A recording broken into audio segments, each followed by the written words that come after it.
गंज हर रंग के झोली में भरे हैं हमने।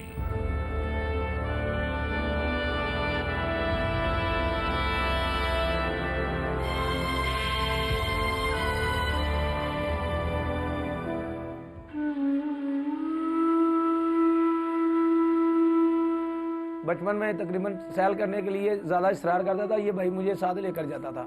जो भी पूछता है ना तो मैं सिर्फ यही बात बताता हूँ कि मेरी कमर और मेरे कंधे टूट गए हैं।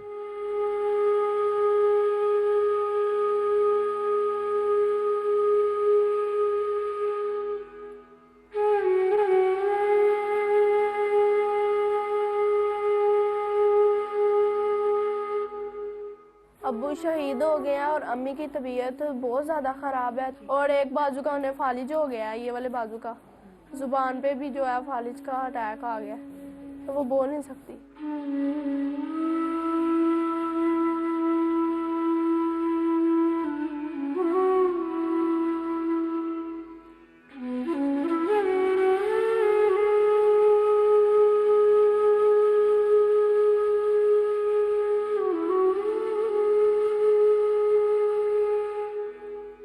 अब्बू की यही बात हमें ज़्यादा याद आती है कि अपने बहन भाइयों के साथ इकट्ठे रहना, कोई उनको तंग नहीं करना, ना लड़ाई करनी, ना झगड़ा करना।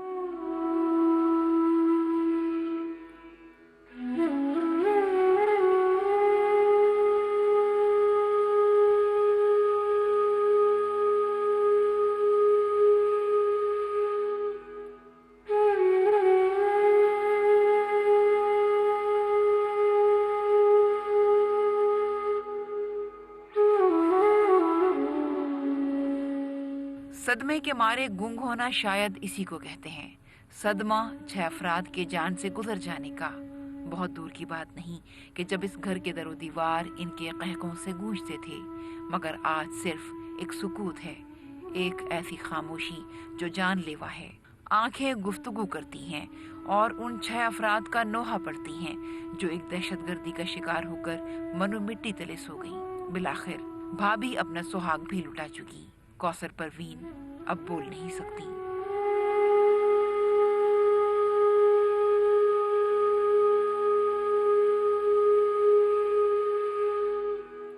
एक मेरे बड़े भाई है मोहम्मद परवेज़, उनके 6 बेटे हैं, 3 बेटियां हैं और 3 बेटे हैं। तो एक मेरा छोटा भाई है और मेरी भाभी है जो शादी नोश कर गई है। एक उनका छोटा बेटा है। उसके बाद मेरा बनोई है, उन्होंने शादी नोश की है। एक मेरा भांजा है। 6 अफराद है जिन्होंने शादी नोश की है। मुझे भी कह रहे थे कि आप भी हमारे साथ चले, और मैं और मेरी वाइफ थी बाइक पे, हम वापस घर आ गए हैं। वो उस तरफ यू टर्न लिया उन्होंने, वो गाड़ी उस तरफ आगे की तरफ उन्होंने मोड़ दी है। और तकरीबन 1 घंटा 1.25 घंटे के बाद मुझे कॉल आ गई है। जिस बहन के घर में गया था वहीं से कॉल आई है, भांजी मेरी ने की है कि मामू आप कहाँ पे हैं। मैंने कहा मैं घर पे हूँ। तो कहने लगे आप वाघा बॉर्डर नहीं गए। मैंने कहा मैं नहीं वाघा बॉर्डर गया, वो आपके बड़े मामू गए हैं और आपकी आंटी गई है और छोटे मामू गए हैं। और उन्होंने कहा कि वहाँ तो ये बम ब्लास्ट की खबर मिली है। मैंने कहा कि ड्राइवर के साथ मेरी बात कराएं। ड्राइवर के साथ मैं बात की है और वो जोरों कतार बहन मेरी रो रही है कि बाद में उसने कहा कि सब मर गए हैं। उसी वक्त मैंने अपनी शॉप बंद की है और वहीं से मैं घर आया हूँ, बाइक ली है और मैं और मेरी वाइफ वहीं पे चले गए वापस। और मैंने पूछा कि इस वक्त कहाँ जा रहे हैं आप। वो कह रहे थे, ड्राइवर कह रहा कि मैं कुर्की अस्पताल जा रहा हूँ। मैंने कहा कि ठीक है। जब मैं कुर्की अस्पताल पहुँचा हूँ और मुझे नहीं पता कि मैं किस रफ्तार से बाइक चला कर गया हूँ, मुझे कुछ नहीं नज़र आ रहा था। मेरा अपने भाई मेरा ख़ानदान मुझे नज़र आ रहा था सामने सिर्फ। तो मैं वहाँ पहुँचा हूँ। तकरीबन मेरे जाने से पहले डेड बॉडी जो है ना वो 35 तकरीबन आ चुकी थी।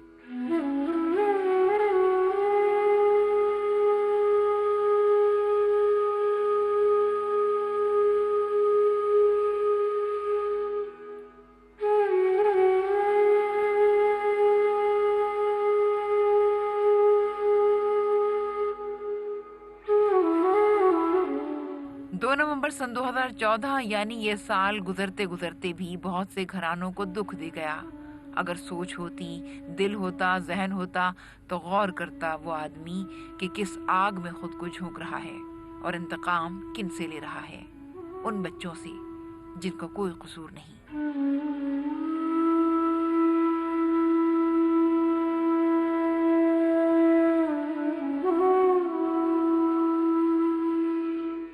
5 मिनट हम पार्क में बैठे हैं, तो हम बाहर निकले हैं तो मेरी मामा और हम तीनों बहनें बहुत पीछे थी, बहुत ही पीछे थे। मेरे पापा हमके बिल्कुल पास थे, तो हम बहुत पीछे थे। तो मेरी पुप्पो और मेरे चाचू वगैरह ज्वेलरी वाली दुकान पे खड़े हुए हैं, तो सबको आवाज़ें दे रहे हैं कि इधर आ जाओ। उसी टाइम वहाँ पे बम जो था वो फट गया, तो मेरे चाचू चाची वहीं पे गिर गए थे, वहीं पे शहीद हो गए थे। पापा का हमें नहीं था पता। पापा जब हम हॉस्पिटल आए ना, हमें तब पता लगा कि हमारे पापा फोत हो गया। तो मेरी बहन के हाथ में चोट लगी, मैंने इसे पट्टी करवाई वहाँ से। तो जब हम नीचे उतरे हैं तो देखा तो पापा की लाश जा रही थी, तो फिर भी नहीं हमें यकीन आया कि हमारे पापा फोत हुए हैं। तो मम्मा मेरी की आंखें खुली हुई थी, तो उन्हें ड्रिप वगैरह लगाई हुई थी, उनके यहाँ से खून निकल रहा था। तो हम चला रहे थे सड़क पे कि हमारी कोई मदद करे। फिर बाद में एम्बुलेंस आई, 1122 उन्होंने डाल के तो ले गए मम्मा मेरी को। जब हम देखते थे टीवी पे जैसे कि कराची बम कितने फटते थे, तो यही देखते थे तो हमें यकीन नहीं आ रहा कि हमारे भी इसी तरह लपेट में आ जाएंगे। जो रिश्तेदार हैं, अंकल हैं, 2 कज़न हैं, चाची चाचू अब्बू, अभी तो हमारी मम्मा को भी नहीं पता है कि हमारे पापा शहीद हो गए। तो जब उन्हें पता लगेगा तो उनके ऊपर भी क़यामत आएगी। बाप तो हर अपनी बेटी की ख्वाहिश पूरी करता है, तो हमारे पापा ने उनसे हद तक हमारी ख्वाहिशें पूरी की है।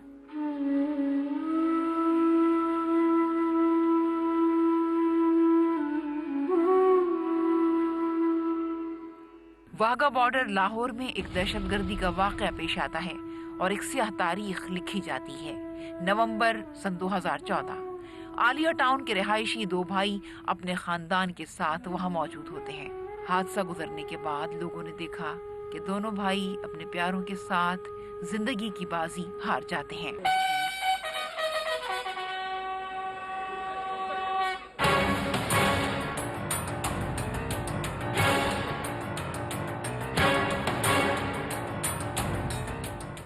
नवंबर बरोज इतवार शाम 5:30 बजे के करीब वाघा बॉर्डर पर मामूल की परचम उतारने की तकरीब के बाद जब शहरी घरों को वापस जाने लगे तो एक खुदकुश बमबार ने खुद को धमाके से उड़ा लिया। आजादी गेट पर पहुंचने वाले लोग इस दहशतगर्दी का निशाना बने। धमाके की जगह कई फीट गहरा गड्ढा पड़ गया। कहा जाता है कि हसास इदारों ने पेशगी इतला दे दी थी। हिफाजती हसार की वजह से खुदकुश हमलावर परेड एरिया में दाखिल न हो सका और उसने खुद को परेड एरिया से 600 गज के फासले पर उड़ा लिया। वाज़ेह रहे कि वाघा बॉर्डर आने वाले अफराद की सख्त चेकिंग के बाद ही इन्हें परेड एरिया में दाखिल होने की इजाजत दी जाती है।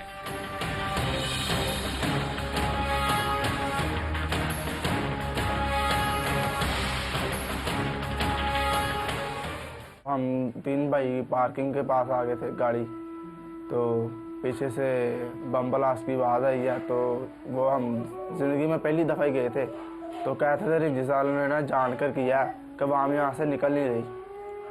तो हमने ना ये सुनकर ना आवाज़ दिल में से निकाल दी थी, गलतफहमी निकाल दी थी। तो जब हम तकरीबन टाइम 7 का हो गया था तो हम पीछे गए, तो वहाँ देखा हमें कोई चीज़ नज़र नहीं आई, बस लाशें नज़र आई थी। कुछ ज़ख्मी भी नज़र नहीं था आ रहा। तो ट्रकों में ना उन्होंने ना लाशें रखना शुरू कर दी थी। तो हमने कहा हमारे भी बीच में हमें आगे जाने दो, तो उन्होंने आगे नहीं हमें जाने दिया। वो कह रहे थे जिसको भी मिलना ना वो गुरकी अस्पताल जाकर मिले। तो हमने वहाँ काफ़ी इंतज़ार किया कि हमें हमारे 22-23 जाने लोग थे, वहाँ रिश्तेदार थे, तो हमें कोई भी नज़र नहीं था आ रहा।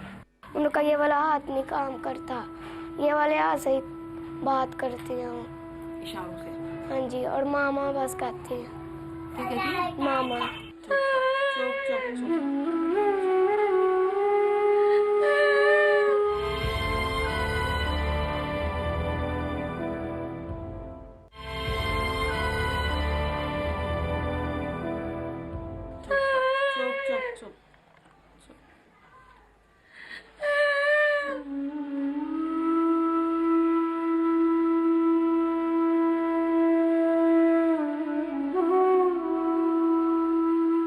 प्रोग्राम की इब्तिदा में हमने गुफ्तगू की थी कौसर परवीन के हवाले से, एक ऐसी खातून जो कुव्वत गोयाई से महरूम हो गई है।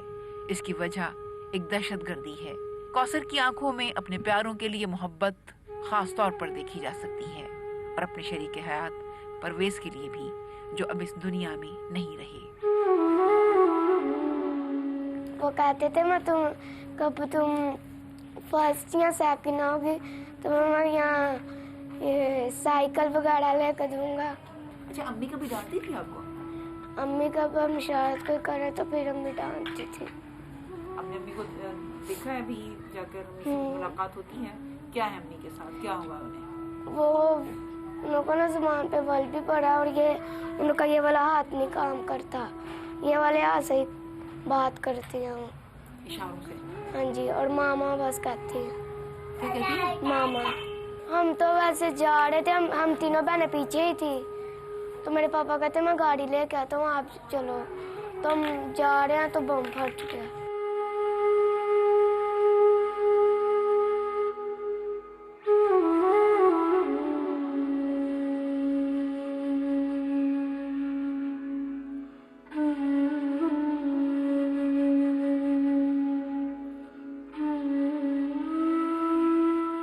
बच्चा बड़ा मासूम होता है, अपने अतराफ और आसपास से बेखबर, न खुशियों का इदराक कर सकता है और न किसी गम को महसूस कर सकता है। फरिश्तों की सी मासूमियत लिए बच्चों के बारे में उनके माँ बाप सोचते हैं, उनको जमाने की गर्म और सर्द हवा से बचाने की कोशिश करते हैं। क्या हम में से कोई ऐसा भी है जो अमन के गीत से इनके कानों को आशना करे, ताकि बढ़ती उम्र के साथ वो अपने मुस्तकबिल के बारे में खदशात का शिकार न रहें?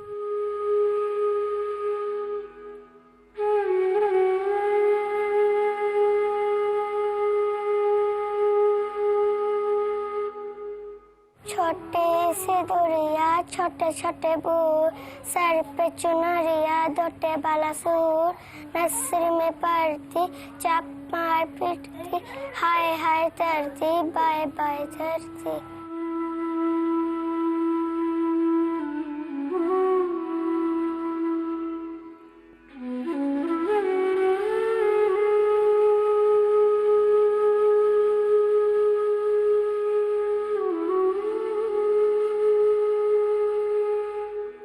जवान लाशें और अधूरे जिस्मों को ढोने का अमल बहुत तकलीफ दे होता है।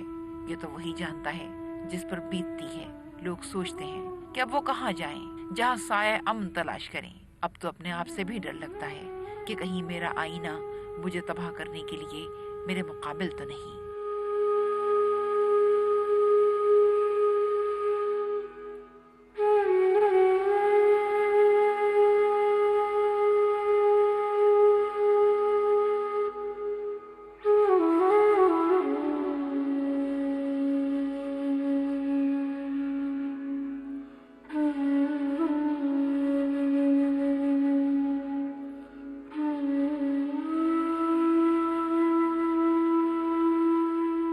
किसी को भी बल्कि यकीन नहीं था कि वहाँ पे बम ब्लास्ट हो जाएगा, और उनकी चेकिंग भी सख्त है, रेंजर की चेकिंग बहुत सख्त है, मैं ये मानता हूँ। लेकिन वहाँ पे बम ब्लास्ट होना इनकी नाअहली है।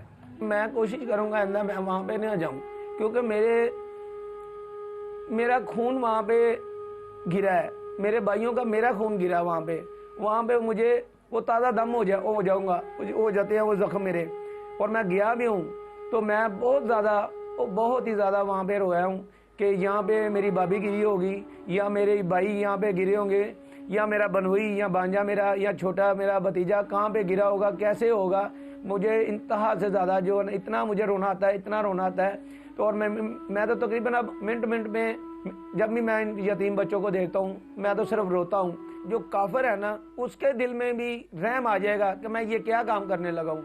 मैं तो ये समझता हूँ ये तो काफिर, अगर ये 100 भी इससे ऊपर कोई लफ्ज हो ना, 100 से भी ऊपर कोई लफ्ज चला जाए 100% से भी, वो भी काम है इस बंदे के लिए।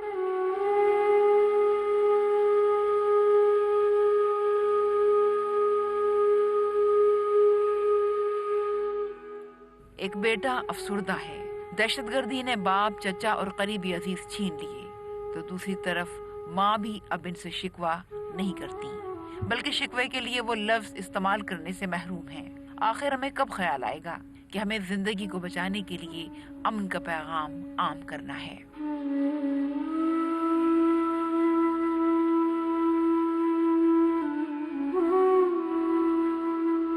छोटे हुए को इस साइड पर छर्रे लगे थे, दिल पर लगा था, तो एक जहाँ पर लगा था, यहाँ पर निकला नहीं था, यहाँ पर ही था। तो काफ़ी जगह पर ना चोटें आई हैं। आखिरी बात हमें उन्होंने यही कहा कि आप गाड़ी के पास चले जाओ।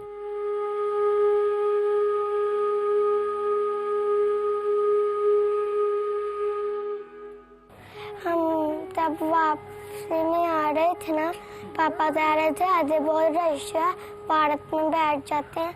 फिर पापा ना फूफा से जाते सारे हंसने ना पड़े। फिर पापा से रास्ते में हो जाए जो चलते हैं। फिर पापा साथ ही बम था। फिर वो हम तो लेने लगे थे, उसके साथ ही बम फट गया।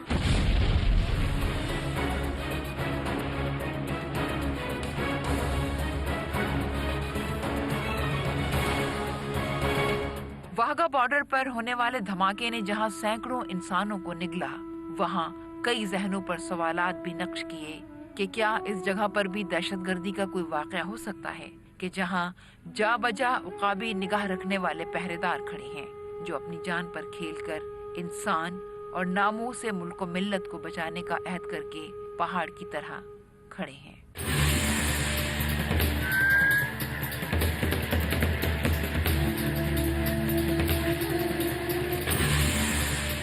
बस सिक्योरिटी वाले गाड़ियाँ ही चेक करते जा रहे थे। जब हम जा रहे थे बाहर तकरीबन 1 घंटा उन्होंने हमारी गाड़ियाँ चेक की हैं। बार बार नीचे वो जो जाली वगैरह जो लगा के चेक करते हैं, तो आगे गाड़ियाँ भेजते जा रहे। लाइनों में गाड़ी, इतनी सिक्योरिटी सख्त होते बावजूद उन्होंने फिर यहाँ पे बम जो है फटा। जहाँ हम गए हैं वहाँ पे भी बहुत अच्छा था कि वहाँ पे चीरी तक वहाँ पे यानी कि उड़ती दिखाई नहीं थी देती, इतनी सिक्योरिटी वहाँ पे टाइट थी।